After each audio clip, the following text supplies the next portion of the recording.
Assalamu alaikum, mes chers amis. J'espère que yéen a ngi ci jàmm.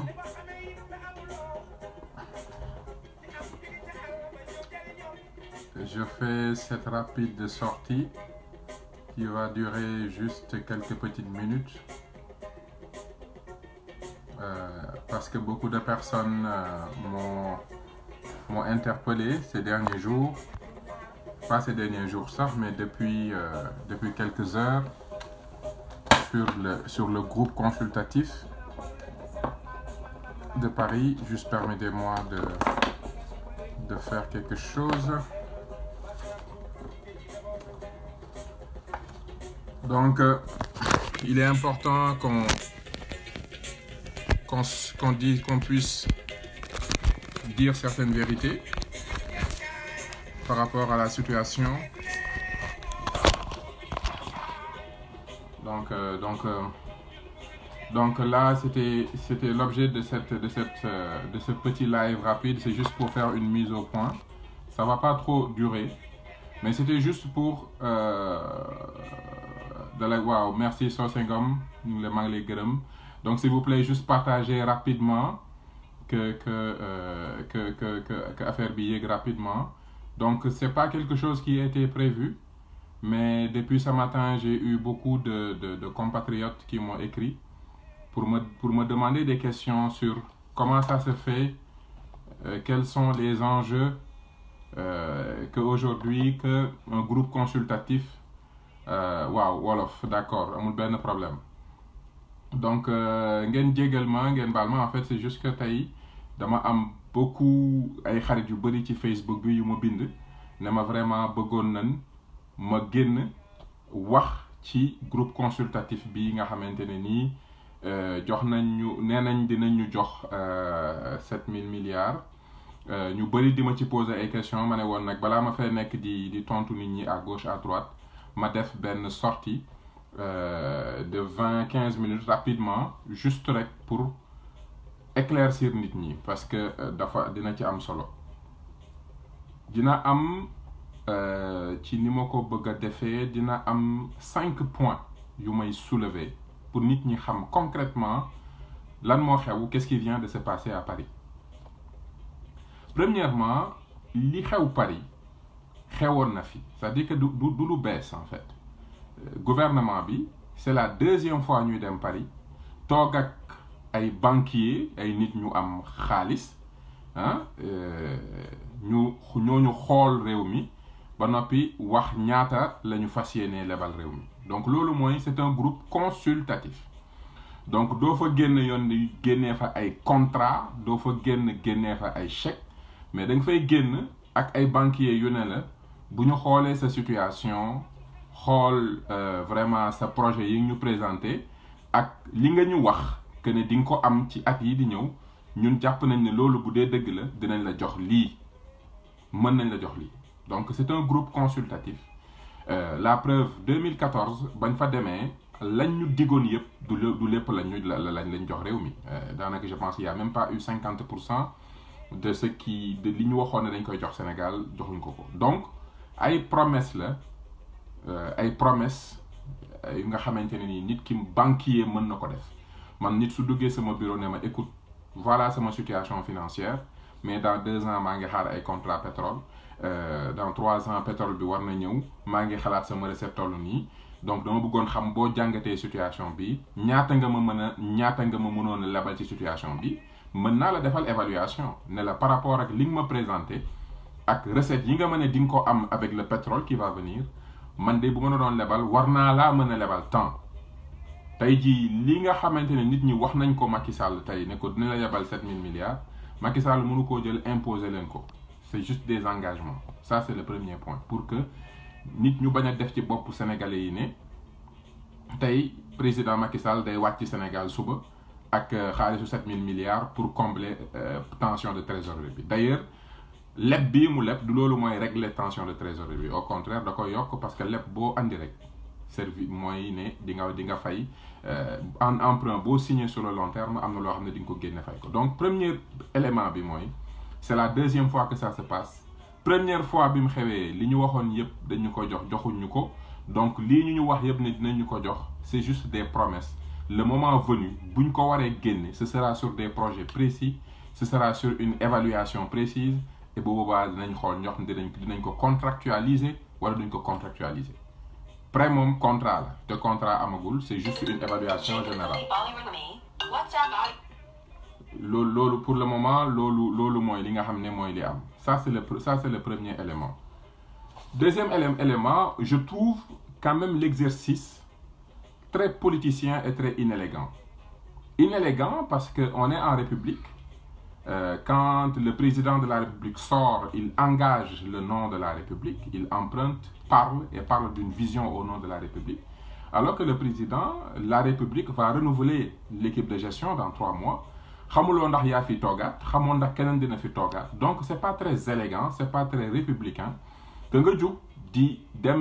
def ay discussion naan da ngay leb lu naan yow tu aimerais que nit ñi wax la lu ñu lay lebal ci vision bi nga am alors que ne yow leer na ni xam nga ne vision bi xëy na bu ci yàlla àndee wala yàlla bañ ci ànd vision bi du vision boobu moom mooy continuer dans les années qui viennent donc loolu nekk na lu nga xam ne vraiment bon maa ngi pause mon garçon qui vient ça va donc loolu mooy deuxième élément bi donc c'est inélégant et c'est quelque chose bu nga xam ne mën nañ ne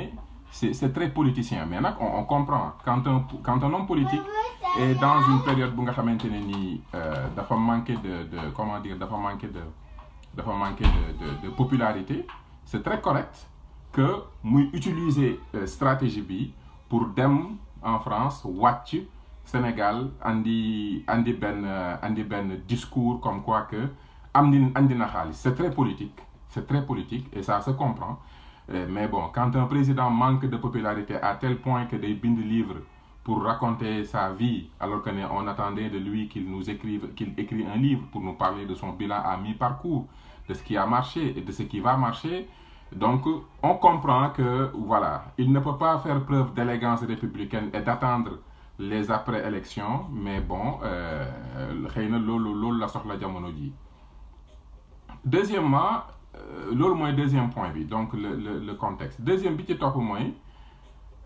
c'est quand même la Banque mondiale et le Fonds monétaire international ñi nga xam ne ñoom ñoo obligé Amadou Ba mu reconnaître que réew mi ngi ci tension de trésorerie. Parce que bind naa ko il y a 1 an pour dire que réew mi amatul xaalis jamono ji bi ma ko waxee ils n'en voulaient pas me croire Mamadou Lamine Loum confirmé ko il y a 6 mois et Banque mondiale FMI obligé Amadou Ba mu reconnaître ko mais c'est FMI ak Banque mondiale mi nga xam ne ñoo obligé Amadou Ba mu reconnaître ne réew mi amul xaalis tey ñoom ñoo nangu toog pour que ñu lebal Sénégal encore de l'argent ça veut dire quelque part que boo xoolee ba ci biir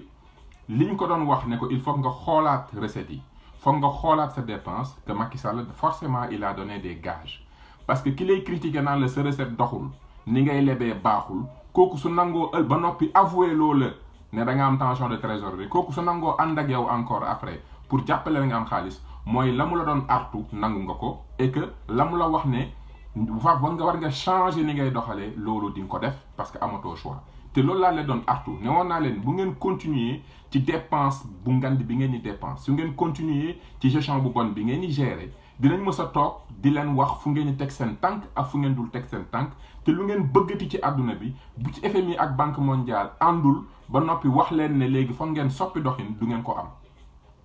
donc FMI ak Banque mondiale mi leen doon artu fexe ba ñoom ñu avouer que ne effectivement tension de trésorerie am na tey ñoom gouvernement du Sénégal dafa obligé jox ay gages yu leer FMI ak Banque mondiale pour ñu nangu ko ànd ak moom et ça loolu kenn mënu ko weddi parce que noonu la finance di dox man soo ñëwee nekk en tension di ma leb xaalis en tant que banquier dinaa bu ma la nangoo lebal parce que wax nga ma lu jar ma lebal la dinaa ne la par contre sa dépense yi na nga ko xoolaat sa endettement bi na nga ko xoolaat sa recette yi na nga ko xoolaat donc quelque part nañ ñu wax quels sont les gages yi nga xamante ne nii le gouvernement a été obligé de le donner au FMI à la Banque mondiale pour que Banque mondiale ak FMI nangu jàppale ko ci pour les années à venir donc troisième point bi mooy lii ñu am nii amuñ ko juste parce que tout va bien c'est que forcément il y a eu on a dû montrer patte blanche wane Macky Sall a dû nangu li ko FMI doon wax ne ko les recettes ne marchent pas tu dépenses li ngay dépenser baaxul donc loolu forcément am na ay gages yu mu ci joxe xam naa loolu duñ ko mës a nangu génne mais am na ay gages yu mu ci joxe donc deuxième bi mooy conditionnalité bi troisième point bi mooy des fois nit di nga banquier di nga lebal entreprise wala réew xaalis même suñu amee problème de liquidité problème de liquidité taxul du tax ñu bañ la lebal mais dañ la lebal parce que am nga yeneen actif nit mën na la ñëw bon nga xool ses états financiers sur ces 3 dernières années nga gis une baisse des liquidités mais derrière lui tu vois qu'il a beaucoup d'actifs il a beaucoup de moyens nga lebal ko sur la base de ça Sénégal am na pétrole am na ay contrat au pétrole Sénégal am na ay contrat au gaz Sénégal am na ay contrat de pêche Sénégal mën na joxe ay contrat minier Sénégal mën na joxe contrat gestion de l'eau Sénégal mën na joxe ay contrat de terre donc contrat yooyu yëpp nga xamante ne ni mën na ko jox réew yi sur cette base là rek mën nañ ko nangu ne nañ la jàppale bu fekkente ne di ñu jox contrat yi et quelque part le Sénégal a déjà même payé lii mu jëlee réew ma il a déjà payé le prix à travers des appels d'offres qu'on a eu à donner à beaucoup de particulièrement la France qui a beaucoup soutenu Macky Sall ci lii parce que lii bu sottee France jàpp na ci bu baax la preuve vous avez vu le ministre de l'économie et des finances de la France qui est sorti mu génn di dooleel mbir mi parce que xam na ne Sénégal Macky Sall li mu defal France ci 2 dernières années yi rek ëpp na lii jox na ko contrat TER bu nga xam ne waru ko woon am jox na ko contrat Suez bu mu wax ne waru ko woon jox na ko ay contrat puits de pétrole yi gën a neex gën a baax ci Sénégal te waru ko woon am jox na ko gaz jox na ko lu ne donc tey jii c'est très normal que France taxaw ànd ak Banque mondiale ak FMI naan di raconter montant yu mel nii c'est très normal parce que Macky Sall nag defal na leen lu ne amul lu mu leen defalul donc c'est très normal que tey jii réew mi ñàkk liquidité mais comme Macky Sall joxe na ay contrat entreprise française yi ba noppi sûrement que discuter na ak Banque mondiale ak FMI pour xoolaat yenn doxalin yi que forcément dinañ ko accompagner. Quatrième élément bi j'ai expliqué lii aussi mooy ñëpp xam nañ ne d'ici 2 ans 3 ans il y aura quelques centaines quelques dizaines de milliards qui vont se rajouter du budget parce que on a signé des contrats pétrole yi nga xamante ne nii d'ici 2 ans dinañ ko exploiter donc Macky Sall est en train de signer des contrats sur la base de recettes qu'il n'a pas encore loolu aussi bokk na ci liñ ko promettre nii waxuñu condition ak engagement yi mu jox Banque mondiale ak FMI xam nañ ne contrat yi mu jox France moo tax France jàppale ko ci mais surtout waxguñu ba léegi kañ la ñuy génnee xaalis bi parce que l'une des conditions pourrait être d'accord mën nañ leen lebal temps mais di ngeen soppi doxalin ci dépenses yi di ngeen soppi doxalin ci lii mais surtout xaalis bi dinañ leen ko jox xëy na bu fekkente ne recette pétrole yi dugg na donc Macky Sall est en train de s'engager sur des recettes qui ne sont pas encore là et boo ko xoolee lii nii loolu noonu logique de gestion boobu où il intègre les recettes du pétrole à tel point que loolu da nga koy xool ci la création de richesse da nga koy xool sur les dépenses da nga koy xool sur son investissement affaire du pétrole bi rek dafa changer Macky Sall ni mu doon doxalee il ne contrôle plus les dépenses il ne gère plus les recettes comme il le devrait tout simplement parce que xelam bi yëpp mi ngi ci li pétrole bi di sotteeku te loolu bokk na ci danger pétrole bu amee ci réew nit ñi ils ont tendance à ne plus se concentrer sur une bonne gestion de l'activité économique un bon contrôle bu baax des dépenses ba noppi xool fi ñuy investir parce que comme pétrole day dugg moom day andi xaalis Macky Sall est déjà en train de s'endetter sur la base du pétrole qui va venir donc voilà encore ce qui montre donc réalité du pétrole donc boo ngeen xoolee quelques points yi ma leen wan premièrement war naa leen ne et fi may terminer parce que bëgguma vraiment lii yàgg là c'est juste quelques minutes laa bëggoon joxe pour leeral bopp nit ñi xam réalité bi Macky Sall on nous a pas prêté de l'argent parce que l'économie va bien au contraire Macky Sall a emprunté près de li mu emprunté ci ay milliards le stock de la dette est passé de 2000 à près de 4000 milliards les gens parlent de 10 000 milliards qu'il a investi durant son premier mandat donc quand tu investis l'objectif d'un investissement c'est d'avoir des rendements loolu mooy objectif bu investir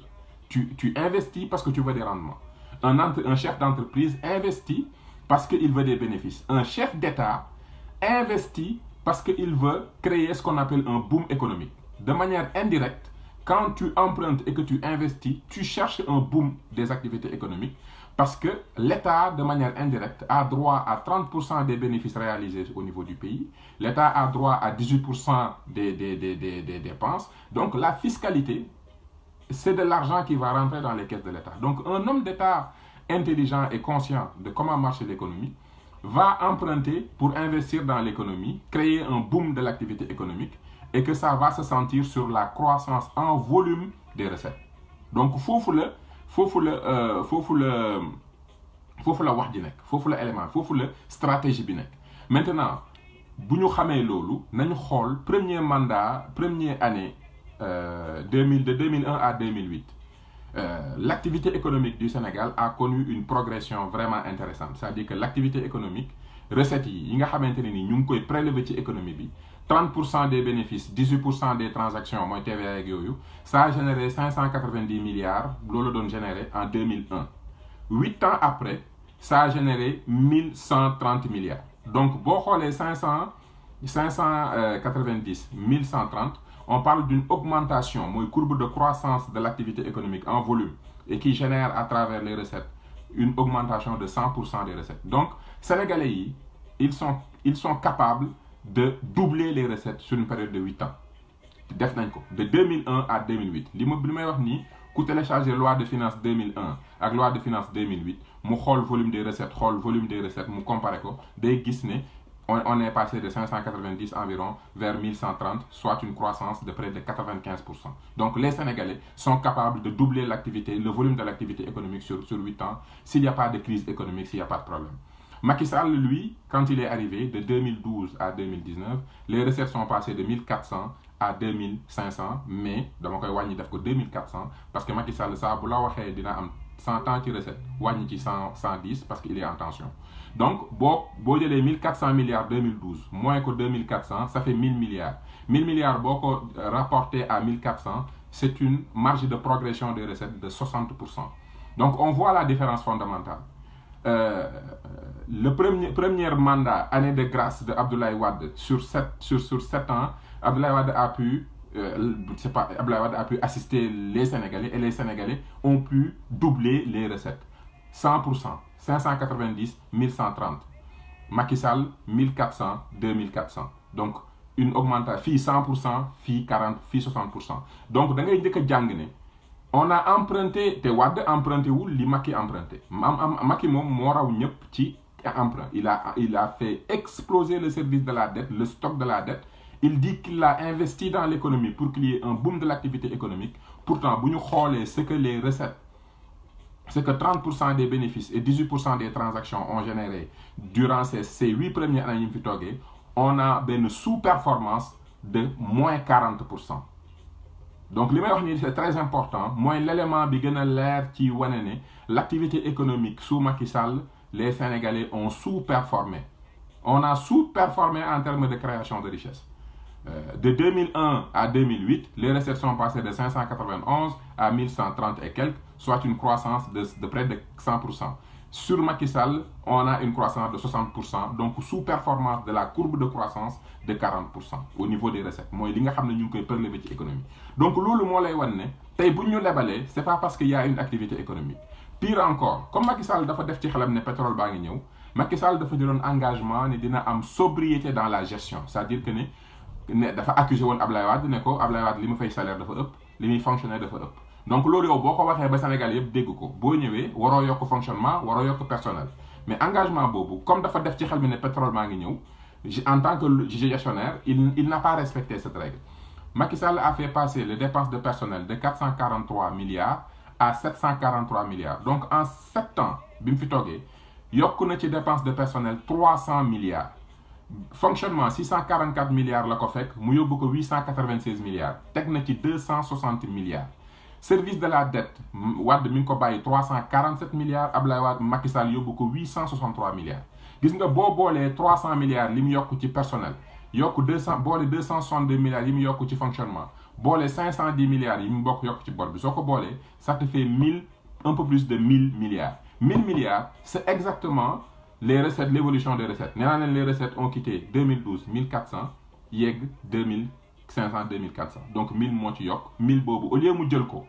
bañ a yokk le fonctionnement bañ a yokk le personnel investissement sax emprunt mënut a ñàkk mais personnel ak fonctionnement mu bloqué ko pour dégager benn 500 milliards injecté ko ci économie pour soutenir l'activité économique des Sénégalais deful loolu lu ruus rek mu def ko ci personnel def ko ci fonctionnement ba noppi di leb te xamul ne problème mu leb mooy te loolu day tontu ci lii ñu lebal nit ki boo nekk leb boo demee leb signer un contrat de 1000 milliards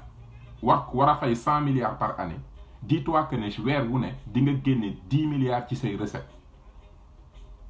donc emprunt boo lebee rek mais wàññi nga say recettes donc boo lebee dugal ko foo xam ne dafa lay jural recette parce que leb nga mooy wàññi nga say recette parce que li doon dugg ci kees gi dootul doy parce que bu fekkente ne da nga am 1000 milliards yoo xamante ne nii war nga koo fay sur 10 ans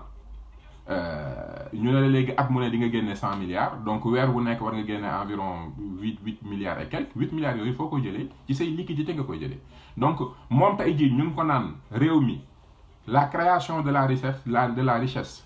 a connu une sous-performance de 40% sur les 7 premières années de ton mandat. Si on le compare sur les 7 premières années de l'alternance, il y a une baisse des recettes. Lolo que FMI et Banque mondiale doon wax depuis des années, ñu koy alerter mais dégluwul. Donc les recettes ne sont pas la croissance des recettes, on est en sous-performance. Ba noppi au niveau des dépenses, personnel bi di yok, fonctionnement bi di yok, ba noppi muy emprunter te xamul ne contrat bu mu signé wàññi na ay liquidités parce que contrat boo signé rek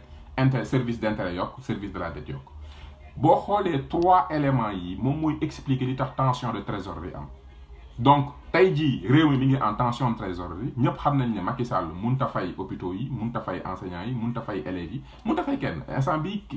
financièrement parlant il est tendu mais comme il est impopulaire il va convoquer groupe consultatif bu nga xam ne mënoon na bàyyi ba bu fekkente ne wóolu na boppam gagné na élection yi mënoon na bàyyi ba après mu convoquer ko dem avec des projets concrets mais tey mi ngi dem ci loo xamante ne nii il ne cherchait que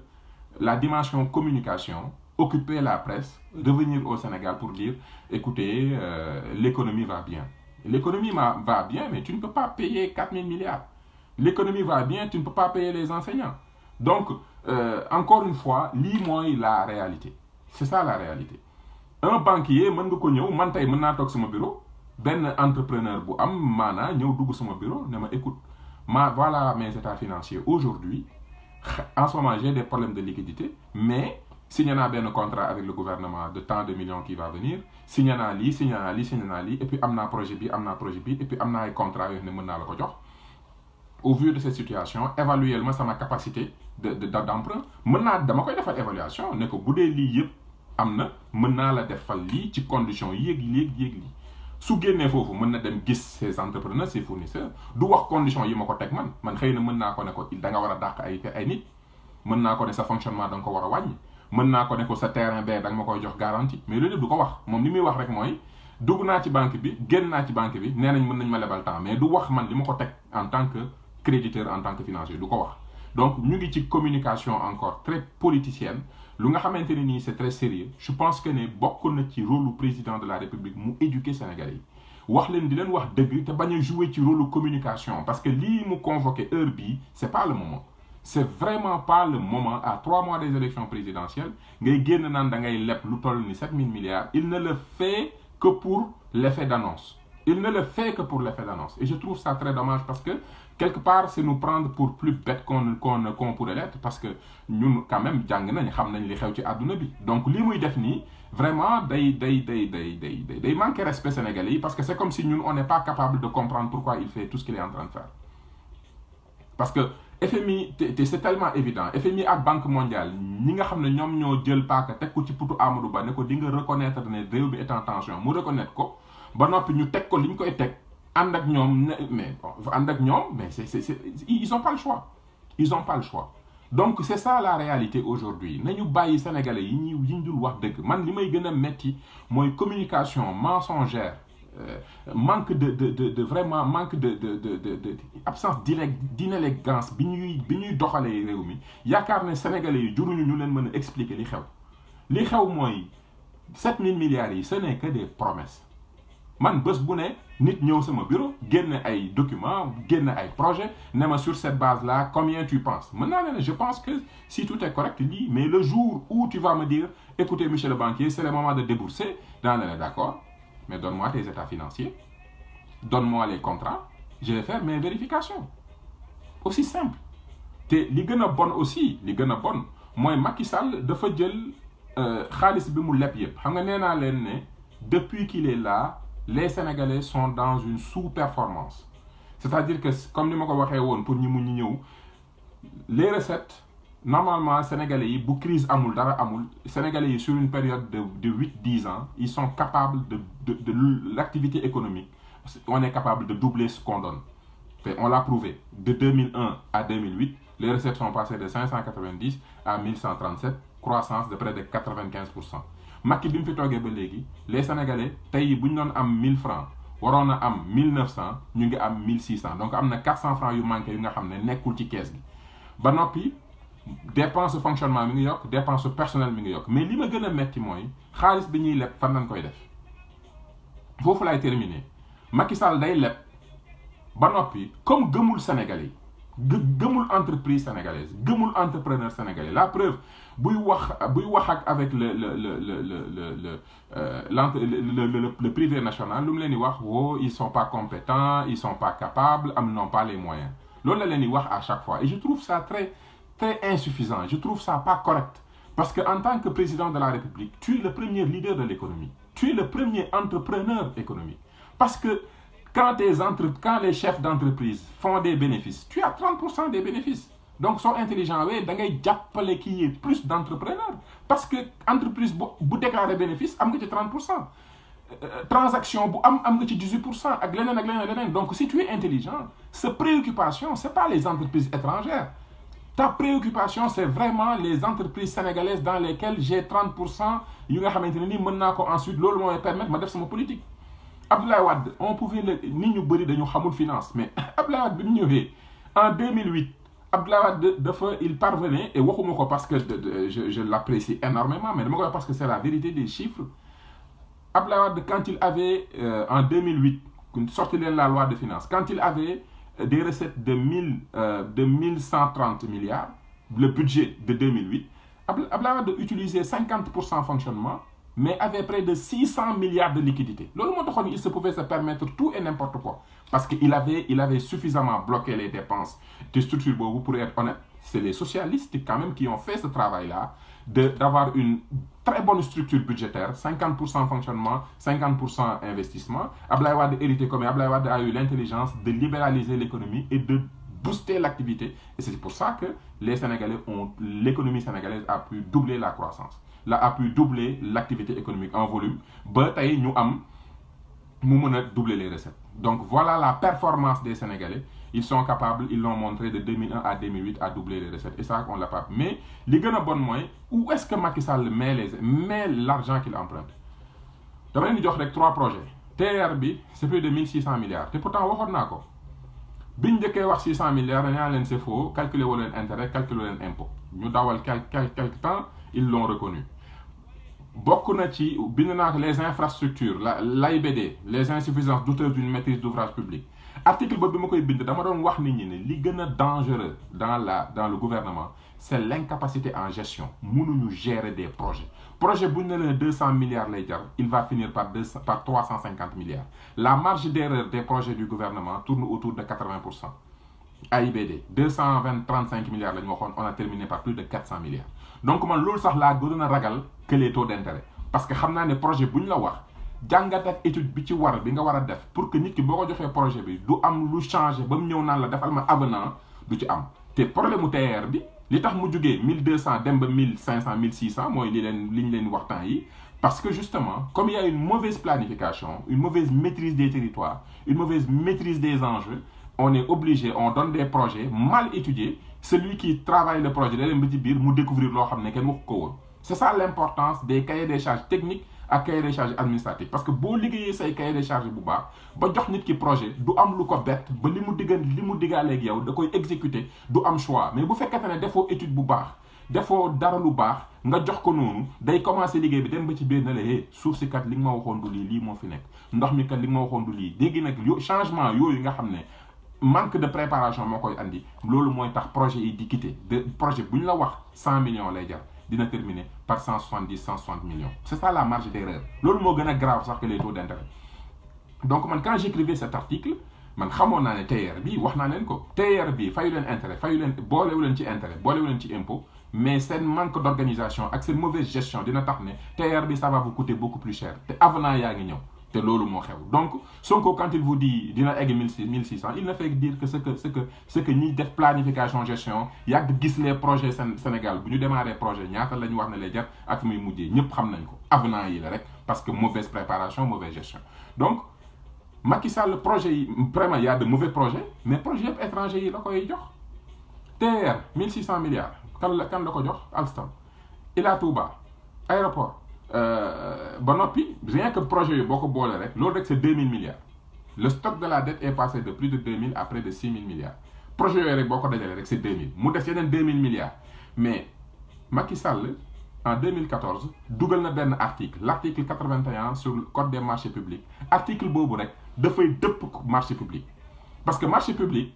li règle marché public 3 éléments importants moo ci nekk ma fàttali ko nit ñi parce que yàgg naa ko wax premièrement mooy ministre bi koy def il est obligé mu def cahier des charges techniques et administratives mooy foog mu gëstu ba xam ñaata fan nan ak naka ba kenn du ko mën a nax ci li muy def ça c'est le premier élément. Deuxième élément ñi nga xam ne dañuy soumissionner yépp ñoo war a tolloo information ñëpp la war a jox info donc loolu mooy ba noppi war na am une compagnie bu koy jàppale bu nga xam ne xam na mbir yi nu muy doxalee bu koy jàppale mooy ce qu'on appelle assistance à la maîtrise d'ouvrage. 3 éléments yooyu mooy tax appel d'offre nga am projet bu baax am projet bu viable dara du la bett ci côté information ba noppi nit du la mën a yóbbu tribunal après parce que am na ay vices wala xam nga li nga war a def ñetti éléments yooyu foog nga wut ko la assister foog nga am cahier des charges techniques administratifs foog nga def appel d'offre bu nga xam ne képp ku ci soumissionné da ngay tolloo information. Macky Sall la ñëw dugal article bu nga xam ne day ëlbati loolu ëlbati ko dans le sens où maintenant nee na offre spontanée mooy nit ki mën na ñëw gis ministre ne ko mën naa la defal projet lebal leen ko à 50 milliards dossier bi ma leen di jox warul amu leen droit du ngeen fi nekk di dema di gëstu appel d'offre bi ci dossier bi ma leen di jox ngeen koy defee ba noppi am na information yi nga xam ne secret professionnel la du ngeen ko divulguer loolu mooy marché yaa ma neex donc endettement bi Macky di leb yépp ministres yi ñoo koy passer après par des contrats de 50 milliards te minimum offre spontanée mooy 50 milliards donc xam nga ne bu fekkente ne yow les gros projets de Macky c'est des projets qu'on donne aux entreprises étrangères et les projets des ministres passent par offre spontanée avec minimum 50 milliards mooy génn nañ ci Sénégalais yi donc pour résumer premièrement Sénégalais yi dañ leen di exclure ci ni ñuy joxee contrat yi parce que Macky Sall moom gëmul subventionner ay entreprises jàppale ay entreprises di leen financer gëmul loolu li mu gëm mooy projet yu ko may second mandat projet yu ngand ak projet yu yemambaay projet yu ngand yeeg yemambaay yi yu ngand yi moom moo koy passé directement négociation directe gis nañ Alstom gis nañ Thierno Alassane Sall les puits de Total li tax mu démissionné c'est parce que avant même que ministre bi di toog ak nit ñi di étudier Macky Sall dessiné woon na ba noppi donc tous les gros projets du Sénégal Macky Sall day décider avant ba noppi tous les autres projets des ministères minimum 50 milliards offre spontanée lii moo tax te TER Ila Touba ak bëri na ay offre spontanée yi nga xam ne ñu ngi koy valider bokkul ci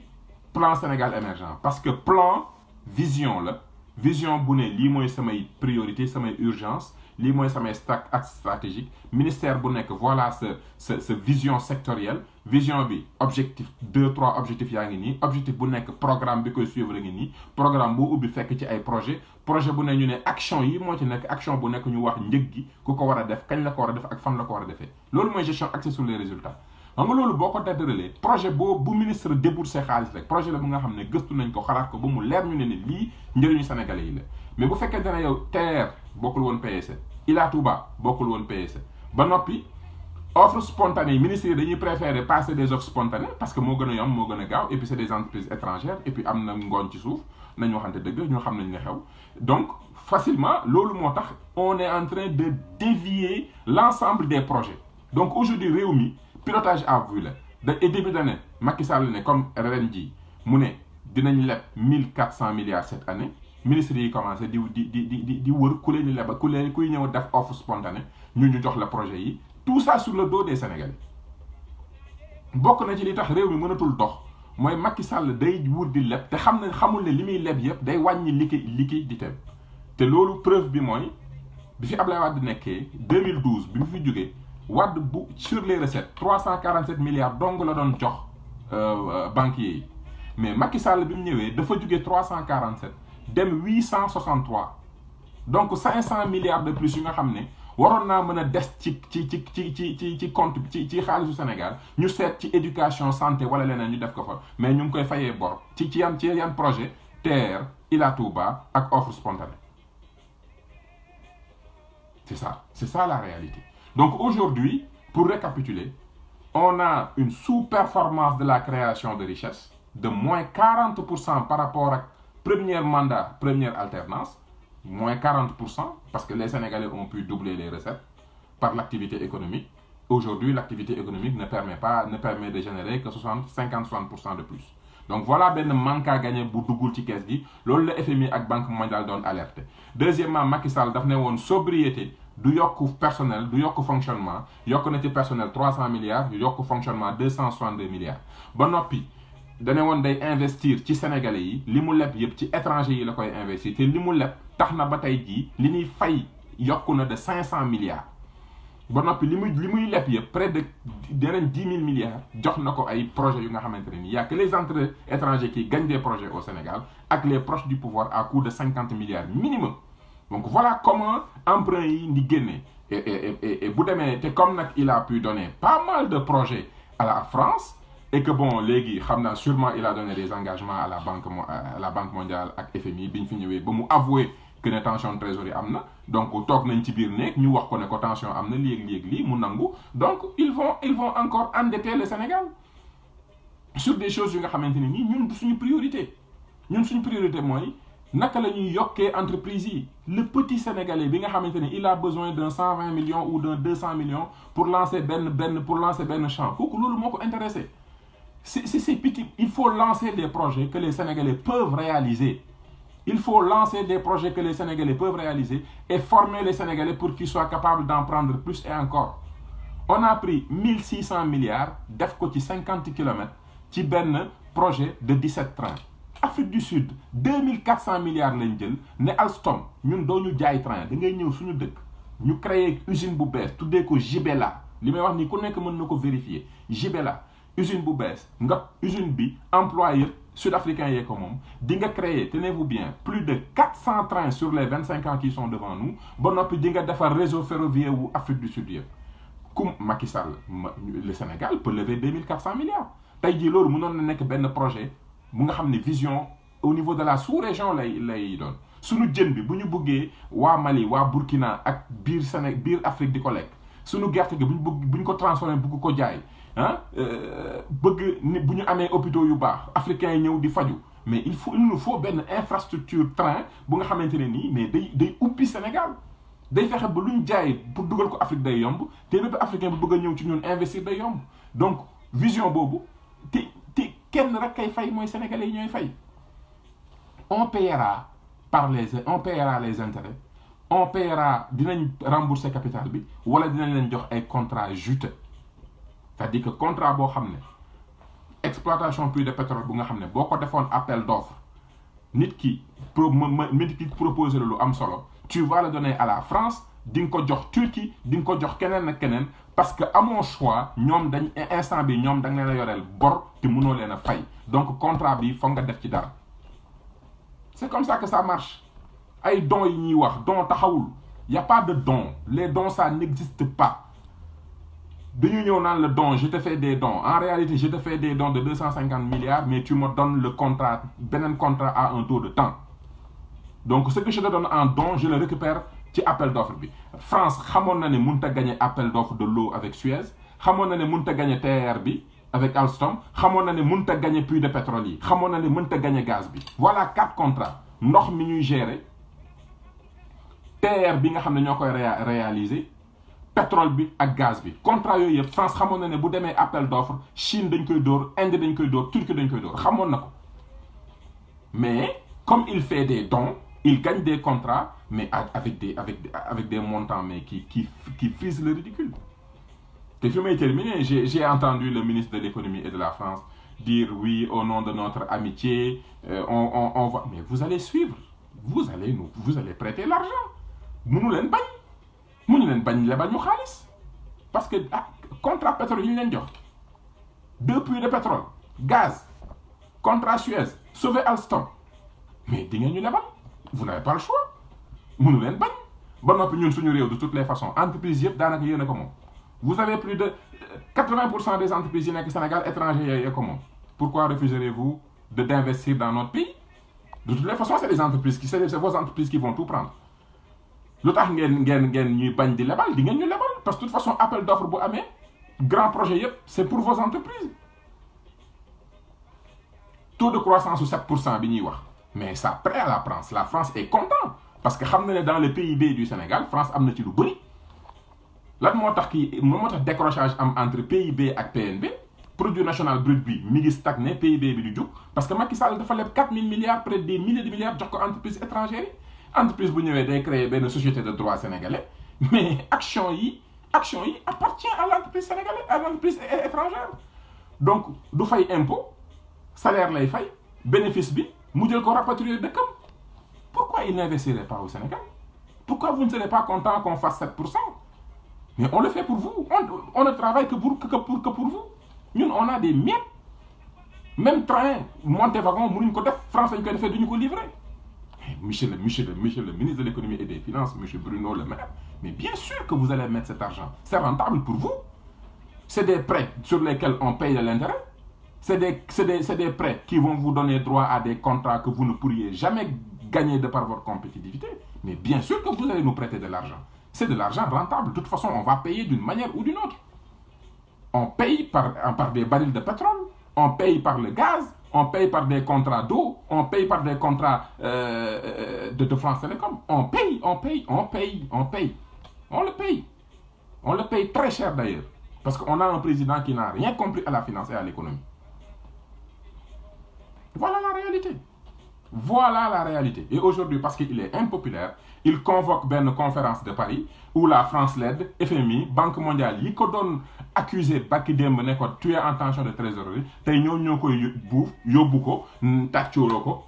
que il leur a donné des gages que vous il parce que FMI et Banque mondiale, il est néxone, nga di nan mbam bu doufé day nexitan. FMI li ko metti won moy Macky mi ngi lepp mais Macky mi ngi lepp ci ay eurobond té warona ñew lepp ci ñom. Motax ñu sulli mbotu tension de trésorerie bi. Ah oui. FMI, c'est une banque comme n'importe quelle autre banque. Ils sont là pour faire de l'argent. C'est ça la vérité. Donc arrêtez de mentir au peuple sénégalais. Watchez-vous les souba avec un chèque. De toutes les façons, 7 000 milliards, même si vous n'avez pas de mais c'est des projets. C'est pas de l'argent liquide. C'est le moins régler les tensions de trésorerie. Macky Sall, si tu veux régler les tensions de trésorerie, tu vas commencer par aider les Sénégalais à travailler plus. Tu vas commencer à aider les Sénégalais à avoir des bénéfices. Il faut commencer à aider les Sénégalais. L'activité économique, si vous ne sa tension de trésorerie doit changer parce que vous faites 30% des bénéfices, 18% des transactions. Si vous ne Sénégalais, vous avez des Bon, dépenses de personnel, 300 milliards, vous avez des personnel, 252 milliards, vous avez des fonctionnement. Vous avez des dépenses, vous avez sa activité économique pour créer liquidité. Parce que si vous avez lebbi, moi régler le problème, lebbi, ça y dépense la yok. Parce que leb, bo def contrat, bo signé ci biti, sortie de fonds là. Parce que vous avez signé khalis dougou ci ben projet, mais liquide mom day génn. Liquide day génn. Un prêt a un impact négatif sur tes liquidités. Tu signes un contrat de prêt de 10 milliards, tu dois le rembourser 100 milliards, 1 milliard par année, tu viens de baisser ta liquidité de 1000 milliards parce que donc tu es remboursé. Donc tu as intérêt à ce que 10 milliards yoyo, nga def ko ci fo xamné dina la jural recette yu dugat ci caisse. Mais Sénégal, le circuit est foutu. Sénégal, ni ñuy fonctionner moy lan? Dañuy tek deal quoi. Et puis quand tu connais, da lay metti en fait parce que da ngay ñew ñu né la ma jox la l'exemple du terre. L'exemple du terre. Je vais vous dire terre. trésor français mooy ñëw ne bon je sors 200 milliards de trésor mooy génne xaalis jamono yi lebal donc le trésor français vient de se faire de l'argent parce que c'est un prêt intérêt bu ñu war a fay donc intérêt boobu fu ñu koy jëlee sur les liquidités des Sénégalais donc premièrement deuxièmement la France te dit va voir Banque africaine de développement va voir Banque mondiale pour que ñu lebal la donc nga dem dajale 600 milliards pour train bi mu ne la par contre taux d'intérêt donc intérêt yooyu yëpp seen banque yi la jëm xaalis bi ñoom ñoo la ko lebal yemuñu foofu nga fay impôt pour xaalis bi dugg yemuñu foofu comme tu es très mauvais en gestion de projet changement bu am ñu ne la avenant affaire bi yeggi 1600 milliards xaalis boobu yëpp ñu jël ko lu ñuy def xaalis boobu yëpp nga xam ne yaa leen ko leb ñoom ñoo la ko lebal yow nga dem lebi ko dañ koy jël jox ko kan jox ko Alstom donc jël nañ 1600 milliards dugal ko seen réew ci par Alstom nga fay ko Alstom jël xaalis boobu fay ay salaire pour des Français fay impôt à l'État français génne bénéfice État français taxé ko bénéfice 30%. ba noppi dividendes yi comme c'est des entreprises françaises dividendes yi actionnaires français yi seddoo ko donc on vient de faire quoi on vient de prendre l'argent des Sénégalais l'argent des Français prêter aux Sénégalais ils vont payer de l'intérêt de l'impôt et on va donner ça à une entreprise française et pour lan pour ñu wàcceel ñu 17 trains 50 kilomètres 1600 milliards au même moment Afrique du Sud 2400 milliards plus de 400 trains des milliers d'emplois c'est ça la finance lii mooy wax ji donc tey jii voilà donc bëgguma affaire bi gudd mais je tenais à faire ça peut-être que j'ai quelques questions mais je pourrais pas rester longtemps là déjà je vois que j'ai pas mal de choses à aller régler par la suite mais voilà donc voilà il faut que la jeunesse se lève il faut que la jeunesse se lève on peut pas continuer à endetter les Sénégalais. Actuellement, il est en train de dépenser de l'argent qui n'est pas encore là. Si on lui prête, c'est parce qu'on sait très bien que les recettes du pétrole vont arriver. Si on lui prête, c'est parce qu'on sait qu'il a des contrats de pétrole, d'eau et de gaz à nous donner. C'est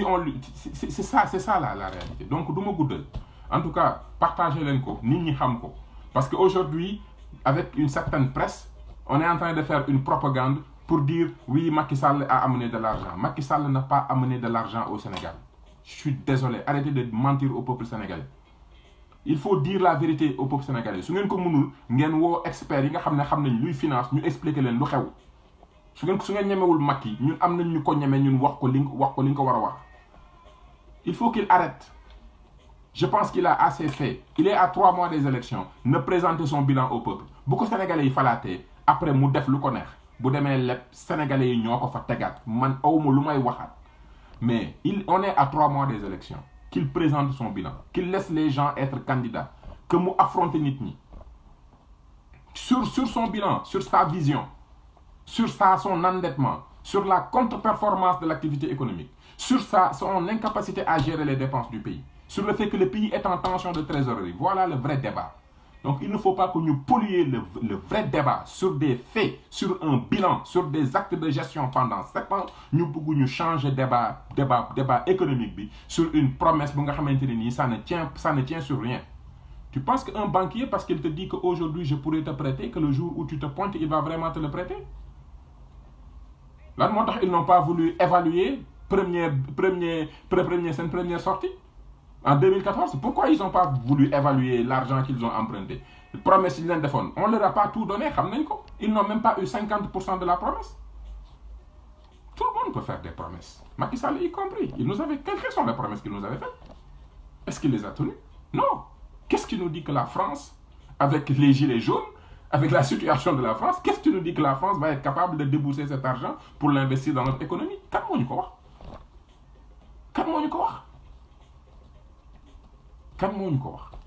La Grèce, tout va bien, découvrir que rien ne va. Est-ce que les gens lui ont prêté de l'argent à la Grèce? Non. Donc aujourd'hui, Macky va en France, fait un discours. Il n'y a pas d'audit. Venez nous auditer. Qu'il fasse un audit pour voir est-ce qu'il y a tension de trésorerie ou pas. buñ ko defee dañuy xam ne l'économie état y a une contre-performance au niveau de l'économie, les dépenses augmentent de manière extraordinaire et la dette est captée par les entreprises étrangères lii kenn du ko dindi. Donc situation bi boo ci bëggee lebal nit il faut que mu def ay ajustements, faut que mu xoolaat dépenses personnelles, xool dépenses fonctionnement ba jël ay mesures pour retrouver la bonne courbe d'évolution de la création de richesse, parce que création de richesse moo yor réew.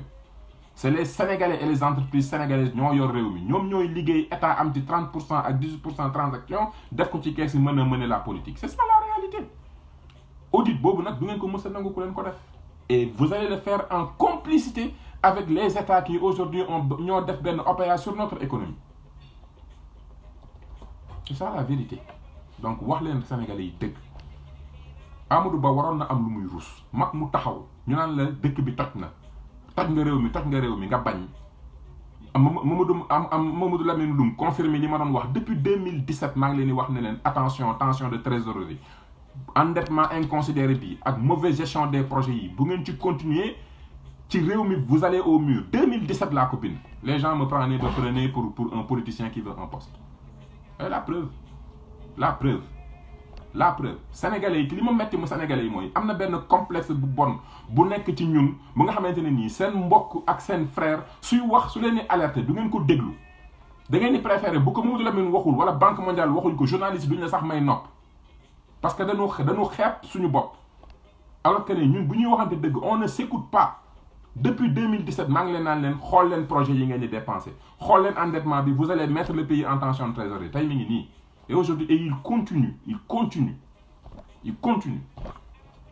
li ma wax nii kenn du ci dindi virgule du ngeen ko ci dindi. C'est vos propres documents. Regardez l'évolution des recettes de 2001 à 2008. Regardez l'évolution des recettes de 2012 à 2019. Regardez combien d'argent vous avez injecté via la dette. Regardez l'évolution des dépenses. Vous verrez que pourquoi vous avez une tension de trésorerie. di ngeen ko gis kenn du leen ko wax. Donc ma leen di remercier encore une fois. Oui, samedi prochain, Inch'Allah, dinañ ñëw comme niñ ko defee woon dugg ci yeneen dimension. Mais c'était important qu'on marque le coup. D'habitude, je ne réagis pas sur des questions d'actualité parce que actualité moom ku ci topp di wax man je ne cherche pas du buzz. Mais lii ça fait 1 an ñu yëti ci wax. Donc buñ ci waree wax day yomb ci ñun ñu wax li xew. Premièrement, promesses yi ça que ce ne sont que des promesses. Ce n'est pas de l'argent liquide que Macky Sall va amener au pays. Bu dee loolu dëgg la demain. Na fay hôpitaux yi na fay enseignants yi na fay élèves yi na fay Senelec bu dee dëgg la na ko def na génne liquide amut ñun xam nañ luy liquide bonne maîtrise des dépenses ak activité économique moo la koy jox du emprunt au contraire day wàññi liquidité parce que emprunt boo def tu viens d'augmenter la portion à court terme de la dette à long terme. C'est ça la vérité. Donc mënu leen ñu nax ñu ne Sénégal ngeen ñu nax ñun mënu leen ñu nax mënu leen ko fan ngeen du jaar. Donc li ngeen def nii c'est inélégant et c'est politicien. Inélégant parce que un homme un républicain qui se respecte du engager la République bu fekkente ne la République est dans une période de renouvellement. Les Sénégalais vont s'exprimer d'ici 60 jours par respect pour les Sénégalais. Tu devrais être dans une logique de dire je vous présente mon bilan je vous laisse décider su ngeen paree bu ngeen ma wóoloo ma continuer mais doo ñëw naan da ngay dem Paris di wax ci vision boo xam ne xamoo ndax Sénégalais yi ils ont envie de continuer avec cette vision. Ça c'est de l'élégance. Mais ku impopulaire du tal élégance ku impopulaire day bind livre di bàkku di wax boppam te ñun te nit ki sa jikko mooy wan yaay kan. Les actes que vous posez parlent tellement fort que les mots et les lettres que vous écrivez n'ont aucun sens pour nous. C'est ça la réalité. Donc un livre n'y changera absolument rien. Tu as eu 7 années, près de 21 000 milliards pour écrire l'histoire du Sénégal sur les territoires, pour écrire ton histoire sur l'économie, pour écrire l'histoire de Macky Sall sur notre éducation, sur notre culture. Tu avais l'opportunité d'entrer dans l'histoire. Tu as préféré le wax-waxet. Tu as préféré l'endettement. Tu as préféré nous ramener à la France. Tu as préféré manquer de respect aux familles religieuses. Tu as préféré briser un consensus sur notre système politique qui faisait notre fierté. Ça parle beaucoup plus que ton livre. Aujourd'hui, tu nous dis, ouais, je vais descendre au Sénégal, on m'a prêté 7 000 milliards. Vous pensez que 7 000 milliards va remplir le ventre des Sénégalais? Vous pensez que 7 000 milliards va payer les bourses de ces Sénégalais, des habitants du Baol, de Mbacké, les étudiants de Bambey, qui aujourd'hui, parce qu'ils n'ont rien à manger, sortent pour rentrer dans les maisons, pour faire comme les talibés pour demander à manger? Vous pensez que ce sont ces soi-disant contrats d'emprunt, promesses yooyu mooy tax nga fay nga jox ñooñu 4 milliards 4 000 milliards? Tu penses que xaalis boobu mooy tax ñu fàtte ne un jeune fils du Baol où je suis originaire a été tué par balle uniquement parce qu'il voulait manger? Vous le pensez véritablement? Vous le pensez véritablement que promesse yi communication politicienne bi mooy tax nit ñi dem faju dem ñu accepter couverture maladie universelle? Vous le pensez, alors que les caisses des hôpitaux sont vides? Vous pensez que promesse yooyu mooy tax ngeen mën a fay enseignants yi nga xamante ne nii école privée yi nga xam ne ils sont venus combler le déficit de service public? Vous pensez? Vous devez des milliards à Sénélec ba noppi vous voulez nous faire croire que l'économie marche. Vous pensez que xaalis boobu mooy tax ngeen mën a jënd agriculteurs yi ils ont énormément travaillé, ils ont produit beaucoup d'arachide. Tey arachide bi tey l'arachide ne vaut plus rien dans ce pays parce que vous n'avez pas été capable de mettre en place une industrie qui va valoriser la production agricole. Aujourd'hui, les agriculteurs sénégalais sont punis pour avoir produit plus. Vous pensez qu'on va oublier ça? Que la politique politicienne va changer quoi que ce soit? Vous pensez que nous, on ne sait pas que si aujourd'hui vous avez donné notre gaz à la Mauritanie, c'est parce que xam nga ne Mauritanie am na ay usines de poissons, bëgg nga ñu jël ay doomu Ngéej Ndar jox leen licence de pêche nga dem fa négocier parce que comme toi tu as raté l'industrialisation du Sénégal et que Mauritanie au moins a réussi les usines de farine de poisson, léegi moom foog nga jël waa Ngéej Ndar wutal leen ay licence?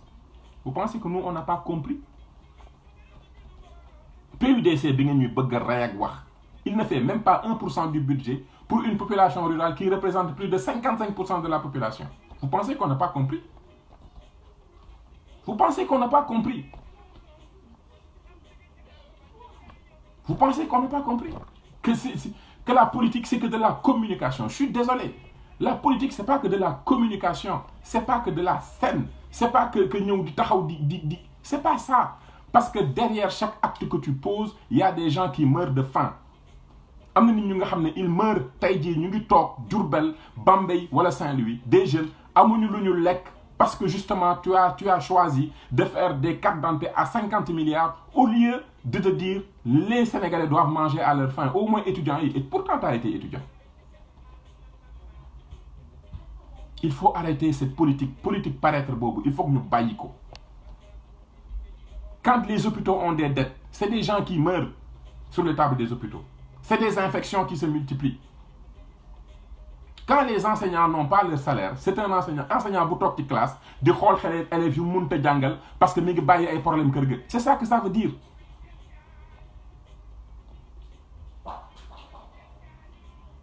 C'est ça que ça veut dire. C'est ça que ça veut dire. Donc, vraiment, respectez le peuple sénégalais. Pour le peu de mois qui vous reste, respectez le peuple sénégalais. Présentez un bilan sincère. S'il y a des erreurs, reconnaissez-les. S'il y a des choses sur lesquelles vous pouvez être fiers, et peut-être qu'il n'en manque pas, dites-le. Mais s'il vous plaît, il ne faut pas insulter notre intelligence avec ces réunions-là qui ne veulent rien dire. Tu n'as signé aucun contrat de financement dans cette rencontre. Tu ne rentreras pas au Sénégal avec benn liquidité. Un problème de liquidité, le pays n'est pas liquide. C'est ça notre problème. On n'a pas de liquide. Donc, gagner liquide. Pour gagner liquide, il va falloir baisser ses dépenses, faire nos Sénégalais liggéey. Lolo moy andi liquide. Donc, merci beaucoup. Et puis, on vous donne rendez-vous le week-end prochain.